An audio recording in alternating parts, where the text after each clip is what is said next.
Welcome to Climate Quickies, bite-sized nuggets of climate goodness from our TEDxLondon experts in under 5 minutes. In this week's Climate Curious, we're taking a look at a success story of how Pacific Islanders are increasing their water storage and upping their climate resilience.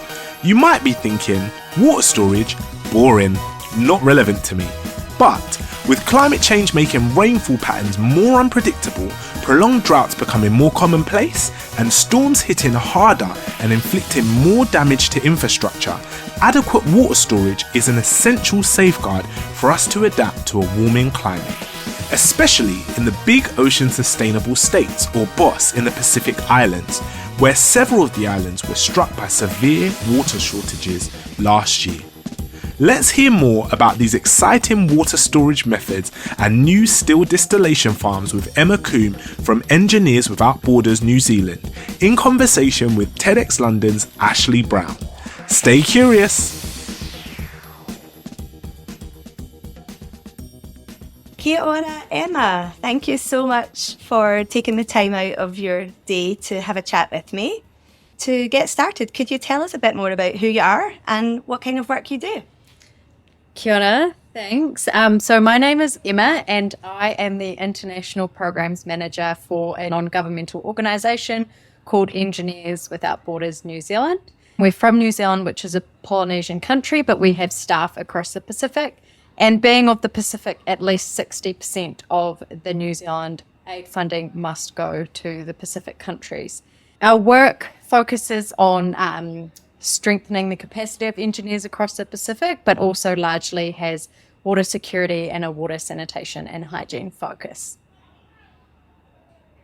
It's really interesting to hear that New Zealand has that mandate of 60% of the aid going to Pacific Islands. I think we sometimes forget that New Zealand is also a Polynesian country. Could you tell us a bit more about the current situation with water access in the Pacific Islands? And why are these rainwater capture projects necessary now? Increasing water storage, as you mentioned, is essential for climate adaptation. It helps to enhance the resilience to prolonged droughts, which are a consequence of changing weather patterns. Climate change is making rainfall patterns increasingly unpredictable, and adequate water storage is essential for climate change adaptation. So the communities rely mostly on rainwater catchment systems to capture and store water, but there is a growing risk of water shortages as historical data shows a linear decreasing trend in rainfall, and sea level rise has a negative impact on any groundwater reserves.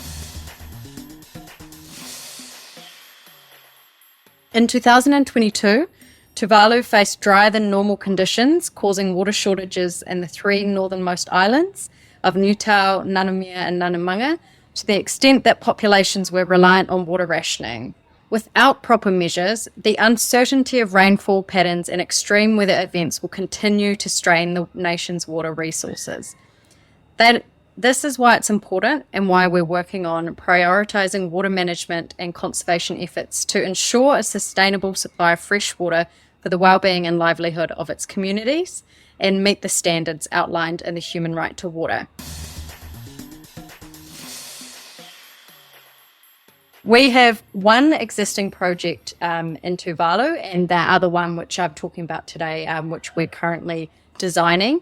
The first one is starting with the trial phase of solar still distillation farms that produce 75 litres per day of drinking water. This can be hooked into any dirty water source such as a well or the ocean. So many Pacific islands we work in, particularly the coral atolls such as Kiribati or Tuvalu, are now facing salinity of groundwater due to rising sea levels and king tides. So many groundwater sources that were previously used as drinking sources for the community, such as a well, they're no longer safe to drink from. And has that got something to do with these being atolls, so based on coral? Is coral more porous? Yes, coral is more porous, definitely. So that exacerbates the problem? Yes, okay. Yes, it does. I was doing a recent monitoring visit for our solar still distillation project. My trip involved undertaking surveys of water use behaviour with several communities.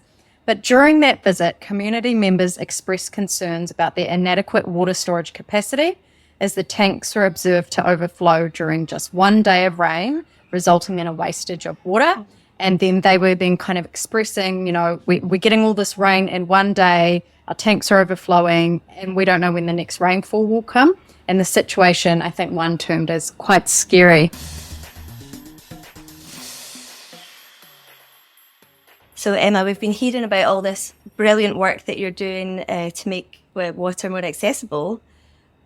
But do you have a climate confession where maybe you're not quite so perfect that you would like to share with the listeners? Well, up until maybe midway through this year, I was a staunch vegetarian for 9 years. But since potentially middle of the year, I've gone right back into a carnivore diet. Shocking. I know, shocking. I have a good reason, but I know it is shocking, and it shocked my family and friends when it happened. Because it's part of the culture, because it's part of my work, I must partake. So now I have shifted away, and my diet is no longer as good for the climate as it once was. If people want to find out more about the work, the issues that you're talking about, the work that you're doing, and take action to support this type of work, is there anywhere that you can direct them for more information?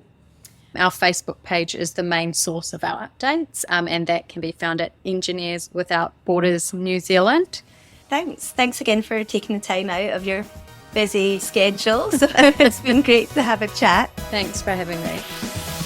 Thanks for listening to this quickie. This episode was created by our superstar podcast team at TEDxLondon. Until next time, Stay curious.